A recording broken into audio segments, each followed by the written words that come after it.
കറക്കമെല്ലാം കഴിഞ്ഞില്ലേ? എന്താ ഇനി നിന്റെ പ്ലാൻ? പ്ലാൻ ചെയ്യാം മമ്മി. അയ്യോ, നീ ഒന്നും പ്ലാൻ ചെയ്യണ്ട. ഇത്രയും വലിയ ഹോസ്പിറ്റലിൽ കെട്ടിയിട്ടിരിക്കണം നിനക്കും കൂടി വേണ്ടിയിട്ടാ. എന്തായാലും നിന്റെ പഠിത്തമെല്ലാം കഴിഞ്ഞില്ലേ? അപ്പൊ നാളെ തന്നെ ഹോസ്പിറ്റലിലേക്ക് പോയിക്കോ. ശരി മമ്മി, നാളെ മുതൽ ഞാൻ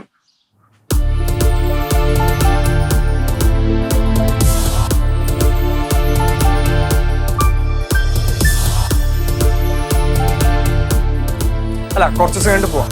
അതെന്ത് കുറച്ച് ദിവസം കഴിഞ്ഞ്? മമ്മി വെല്ലുമ്പിച്ച് മരിച്ചപ്പോൾ ഞാനിവിടെ ഉണ്ടായിരുന്നില്ല. പിന്നെ ഞാൻ ഇന്നലെ വെല്ലുമ്പിച്ചിന് സ്വപ്നം കണ്ടു. വെല്ലുമ്പിച്ചിൻ്റെ അടുത്ത് നിന്ന് സംസാരിക്കണ പോലെ. അപ്പോൾ ഞാൻ കുറച്ച് ദിവസം കഴിഞ്ഞിട്ട് പോവാം മമ്മി. ശരി, കുറച്ച് ദിവസം കഴിഞ്ഞ് പോയിക്കോളൂ. എന്തായാലും കുറച്ച് ദിവസം കഴിഞ്ഞിട്ട് പോവാം. ആ പിന്നെ ആ ആവണിയുടെ അനിയത്തി ഉണ്ടല്ലോ, ത്രിവേണി, അവളോട് അധിക സംസാരമൊന്നും വേണ്ട. ഇല്ല മമ്മി, അവൾ ആളത്ര ശരിയല്ല. അതെനിക്കും അറിയാം. നിനക്ക് മനസ്സിലായല്ലോ? എനിക്ക് മനസ്സിലായി മമ്മി. അതാണ് മമ്മി പറഞ്ഞത്, അവളുമായിട്ട് അധികം സംസാരം വേണ്ട. ഇല്ല മമ്മി. ശരി, പോകുന്ന കാര്യം മറക്കരുതേ. ഇല്ലില്ല മമ്മി, ഞാൻ അങ്ങോട്ട് പോട്ടെ.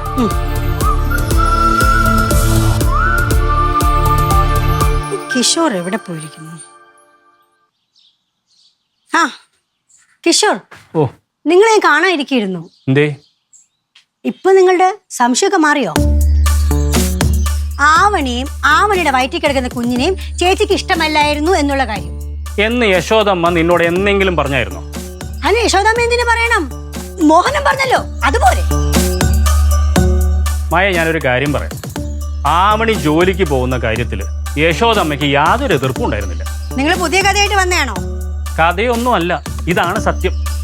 നിങ്ങൾ നേരത്തെ ഒരു കാര്യം പറഞ്ഞപ്പോ തന്നെ ഞാൻ കൺഫ്യൂസ് ആയതാണ്. ഇനി നിങ്ങൾ എന്ത് പറഞ്ഞാലും ഞാൻ വിശ്വസിക്കില്ല. മായെ, നീ വിശ്വസിച്ചാലും ഇല്ലെങ്കിൽ. ആ ദാസേട്ടാ, എങ്ങോട്ടാ ദാസേട്ടാ? ഞാൻ ഈ ജംഗ്ഷൻ വരെ പോവാണ്. ശിവദാസ്, ഈ ജംഗ്ഷനിലൊക്കെ പോകുമ്പോഴേ സൂക്ഷിച്ചു പോണം.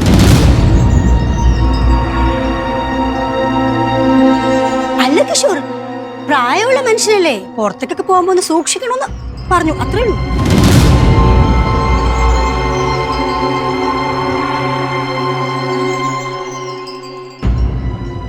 നീ എന്തെങ്കിലും പ്ലാൻ ചെയ്യുന്നുണ്ടോ?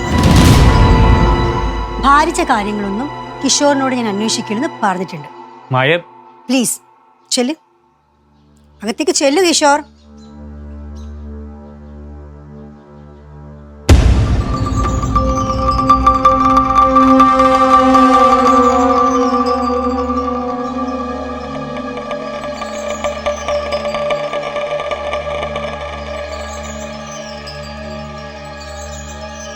ഹലോ,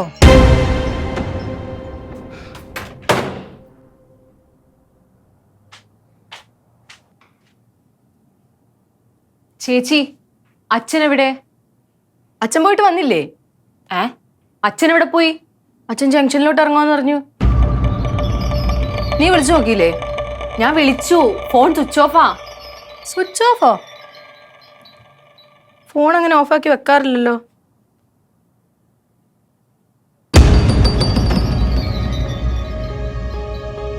ശരിയാ, ഫോൺ ഓഫാ. നീ വന്നേ.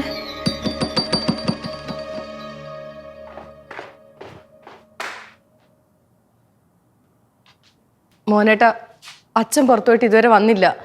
അത് വന്നോളൂ. ജംഗ്ഷനിലേക്ക് പോകുന്നു പറഞ്ഞ ഇറങ്ങിയത്. ഫോൺ വിളിച്ചിട്ടാണ് സ്വിച്ച് ഓഫാ. ഇത് കൊച്ചു കുട്ടിയൊന്നുമല്ലല്ലേ, തിരിച്ചു വന്നോളൂ. ചേച്ചി, ഞാൻ പോയി നോക്കാം. ചേച്ചി ഇവിടെ ഇരിക്ക്. നീ ഒറ്റയ്ക്കോ?